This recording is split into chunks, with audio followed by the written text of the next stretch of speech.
Bonjour, bienvenue dans Idées Fin chez vous. Nous sommes à Charenton-le-Pont et nous allons découvrir le patrimoine, l'histoire, l'architecture de cette ville charmante de l'Est parisien. Je vous rappelle pour ceux qui ne connaissent pas Charenton que nous sommes juste derrière le périphérique sur les bords de la Seine, à l'est de Paris dans le Val-de-Marne. Et Michel Lejeune va être aujourd'hui notre guide. Vous êtes l'archiviste. Je suis l'archiviste, oui. Bonjour Michel, Bonjour. Merci de bien vouloir nous accueillir. Nous allons parler aujourd'hui d'un lieu emblématique de la ville, et c'est pas tout le temps le cas, mais c'est la mairie architecturellement, et qui a une histoire assez étonnante. Oui, notre mairie est une histoire effectivement étonnante. L'endroit où elle se situe remonte au XVIe siècle, la seconde moitié du XVIe siècle. C'était une propriété qu'on appelait la propriété du Cadran. Elle a été achetée en 1600 par Sénamy, un banquier lucquois d'origine lucquoise qui était le financier du roi Henri IV. Il achète donc une propriété avec de 8 hectares, avec un seul corps de bâtiment. Et puis en 1611, ses héritiers revendent la propriété à un premier président au Parlement de Paris, Nicolas de Verdun, qui fait pratiquement tout reconstruire, agrandir l'ensemble des bâtiments.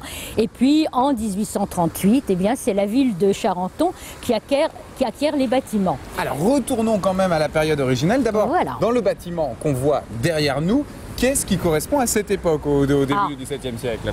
Alors hélas, la seule chose qui corresponde à cette époque, c'est le grand pavillon qui se trouve derrière moi, ici, où ce qui abrite le bureau de Monsieur le maire que vous verrez tout à l'heure, qui est le bâtiment qui a été classé monument historique sous le nom pavillon d'Antoine de Navarre en 1862. Tout le reste a été reconstruit. Au XIXe siècle? Au XIXe siècle, en 1887. Mais une reconstruction plutôt réussie, parce que c'est vrai que quand on regarde l'ensemble, tout s'intègre bien. Absolument, les architectes ont utilisé la brique et la pierre de liais comme à l'époque. Alors, Michel vient de nous le dire, l'histoire de ce lieu est liée à un banquier, et ce banquier était le banquier du roi Henri IV.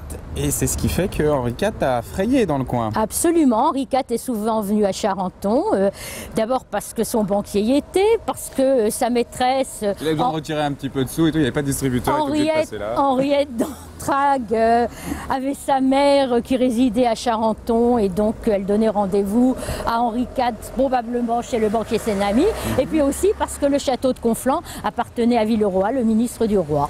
Si je comprends bien, c'était un peu la garçonnière d'Henri IV, quoi. Absolument, et puis il y avait aussi le temple de Charenton qui était tout près et que le roi avait voulu, bien qu'il ait abjuré la foi protestante.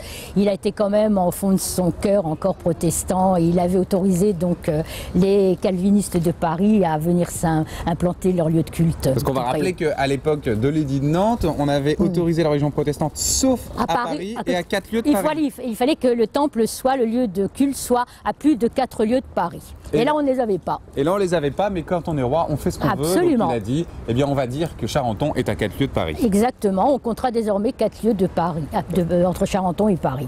Alors, Henri IV a l'air d'être très lié à l'histoire de la ville. Je vois qu'il y a une statue qu'il représente juste derrière. Absolument, pour le millénaire capétien, l'ancien maire, M. Griotteret, a voulu que soit érigée cette statue qui représente Henri IV en impérator. C'est une copie de la statue qui se trouve à Saint-Jean-de-Latran à Rome. Alors, est-ce qu'on a une idée d'à quoi ressemblait le lieu? On a le bâtiment, le petit pavillon, pardon.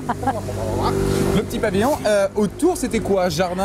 Alors autour, ça n'était pas construit du tout. Il a fallu attendre le 19e siècle pour que cette partie soit construite. Il n'y avait rien. Et là, vous aviez... C'était des beaux jardins Non, ce n'était pas des beaux jardins, c'était rien. Alors ici, il y avait donc jusqu'à l'église les terrains... il n'y avait pas grand-chose, voilà.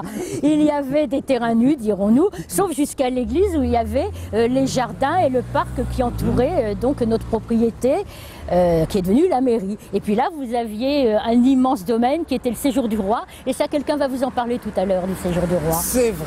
Voilà. Michel ne veut surtout pas mordre sur les prérogatives. Et alors en plus, ce que je vais vous dire, c'est que le Charenton que vous connaissez actuellement, la ville, elle n'existe que depuis la seconde moitié du 19e siècle, depuis le Second Empire. Avant, Charenton, c'est une succession de 3 petits villages le long des rivières de la Marne et de la Seine. Allez, et des grands domaines. Alors vous aviez le bourg du Pont à la sortie du pont, les carrières, Conflans qui dominait le confluent Seine-Marne, puis après vous aviez le grand domaine de Bercy où il y avait seulement un château. Donc partout ailleurs, c'était des terrains nus. La campagne. D'ailleurs, ça a changé, hein? Oui, la campagne, des rivières splendides, et d'ailleurs François Boucher y est souvent venu peindre des pastorales. Et tout ça au héritier du bois de Vincennes qui avait la Exactement. particularité d'être entièrement muré.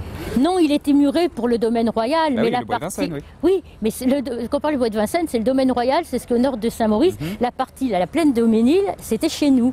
Et c'était une plaine graveleuse qui appartenait au propriétaire du château de Bercy.